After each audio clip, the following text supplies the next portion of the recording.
Head of the department বললেন যে তোমার যদি এতই বাচ্চা নিতে ভালো লাগে তুমি কোর্সে আসছো কেন? হ্যাঁ, এই যে এই কথাগুলো না মেয়েদেরকে আরো পিছিয়ে দেয়। আল্লাহর পক্ষ থেকে আমার সন্তান আমার গিফট, আমার কোর্সে যেহেতু কোনো বাউন্ডারি নাই, আমি যেহেতু কোর্সে আমার এতটুকু সময় দেওয়া আছে, এই ছাড়টা আমি নিতেই পারি, অ্যাভেল করতেই পারি। কর্মজীবী ফিমেল ডক্টর যারা আর কি, তারা সবচেয়ে বেশি যে ব্লেমিংয়ের শিকার হন সেটা হচ্ছে যে বাচ্চা ফেলে চাকরি, বাচ্চা ফেলে পড়াশোনা, বাচ্চা ডিপ্রাইভড হচ্ছে। এবং দেখা যাচ্ছে যে বাচ্চা হয়তো এমন কোনো ব্যাপার হচ্ছে বাচ্চা যেটার সাথে মায়ের হয়তো তেমন কোনো সম্পর্কই নাই, তারপরেও মাকে আলটিমেটলি সেটা দায় নিতে হয় বা ব্লেম করতে হয়।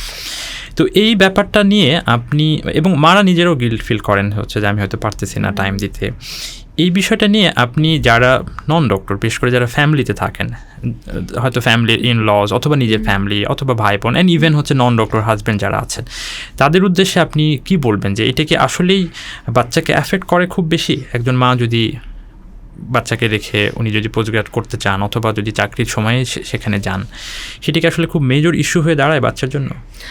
আসলে একটা সার্টেন এজ পর্যন্ত তো বাচ্চার মাকে প্রয়োজন হয়, হ্যাঁ, এবং এটা বিশেষ করে বাচ্চার 2 বছর 3 বছর 4 বছর এটুকু সময় পর্যন্ত প্রয়োজন।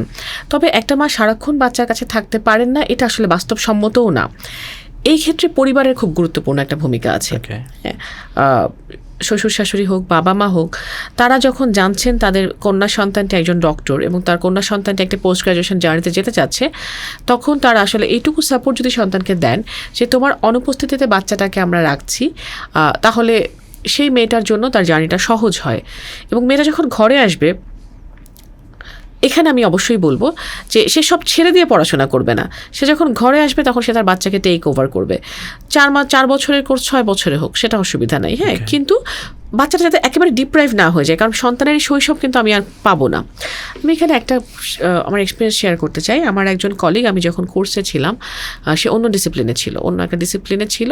তো সে তার কোর্সের মধ্যেই সে 2 বার কনসিভ করে, একবার ফেজ এতে একবার ফেজ বিতে। তার ফ্যামিলি খুবই সাপোর্টিভ ছিল, কিন্তু তার ফ্যাকাল্টি, তার হেড অফ দ্য ডিপার্টমেন্ট তাকে বললেন যে তুমি ম্যাটারনিটি লিভ নিতে হচ্ছে 2 বার, তাকে 2 ফেজে। হেড অফ দ্য ডিপার্টমেন্ট বললেন যে তোমার যদি এতই বাচ্চা নিতে ভালো লাগে তুমি কোর্সে আসছো কেন? হ্যাঁ, তো এটা খুব অফেন্ডিং। হ্যাঁ, এটা এই যে এই কথাগুলো না মেয়েদেরকে আরো পিছিয়ে দেয়। তা একটা মেয়ে যখন তার সংসারটা করতে যাচ্ছে, সে সবই করতে পারতো, সে স্যাক্রিফাইস করেই করবে। তাকে তো কোনো আইনে তো বলা নাই যে একটা মেয়ে কোর্সে ঢুকলে 5 বছর একটানা বের হতে হবে। হ্যাঁ, কোর্স যেখানে ফ্লেক্সিবিলিটি রেখেছে সেখানে একজন সুপারভাইজার এটা বলতে পারেন না। সুপারভাইজার শুধু দেখতে পারেন যে তার লগবুকটা ঠিক আছে কিনা, এখন ঠিক না হলে পরে সে ঠিক করে দিবে, সে ডিউ টাইমে সে পাস করে বের হবে, বা যখন ছাড় বের হওয়ার সে বের হবে, সে লগবুকটা সাইন করে বের হলেই তো হলো। এখন এই কথাগুলো যখন একজন ওয়ার্ক প্লেসে এসে শোনে, এটার ইম্প্যাক্ট বাসায় পড়ে। তো এই জন্য আমাদের মেয়েদেরকে আমি বলি, আমাদের প্রত্যেকে স্ট্রং হতে হবে।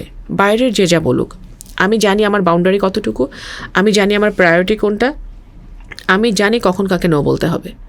হ্যাঁ, আমি জানি সুপারভাইজারকে আমি এটা বলতে পারবো যে এটা আমার গিফট, আল্লাহর পক্ষ থেকে আমার সন্তান আমার গিফট। আমার কোর্সে যেহেতু কোনো বাউন্ডারি নাই, আমি যেহেতু কোর্সে আমার এতটুকু সময় দেওয়া আছে, এই ছাড়টা আমি নিতেই পারি, অ্যাভেল করতেই পারি।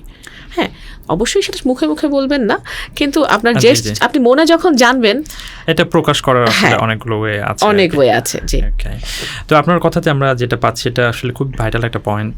সেটা হচ্ছে যে কোনো একদিকে খুব বেশি ঝুঁকে না যাওয়া এবং একটা ব্যালেন্স রাখার ট্রাই করা, অবশ্যই প্রায়োরিটি রাখা, মানে ব্যালেন্সটা অবশ্যই আপনার পাল্লাটা অবশ্যই ফ্যামিলি থেকে ভারী হবে, আর কি। এবং এটা নিয়ে কোনো গিল্ট না রাখা, না কোনো গিল্ট রাখা যাবে। গিল্ট রাখলে সার্ভিসটা কিন্তু খারাপ হয়ে যাবে, বাচ্চার সাথে রাগারাগি হচ্ছে, অন্যদের সাথে রাগারাগি হচ্ছে।